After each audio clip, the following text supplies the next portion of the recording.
আল্লাহ, আমার জীবনে কি প্রেম আসবে না?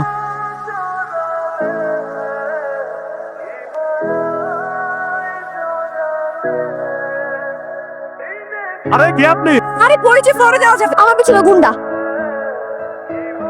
আচ্ছা, ওনারা কারা? আর ভাই, আপনি না বললেন গুন্ডারা আপনাকে তাড়া করছে? হ্যাঁ আমার ভাইরাই তো গুন্ডা। ও মাই গড, তো আপনার গুন্ডা ভাইরা আপনাকে কেন তাড়া করছিল?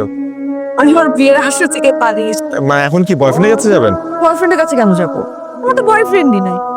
তাহলে বিয়ের আসর থেকে পালালেন যে? আমার ভাইরা আমার জন্য যে ছেলে ঠিক করেছে, সেই ছেলেকে আমার পছন্দই হয়নি, এই জন্য আমি গেছি।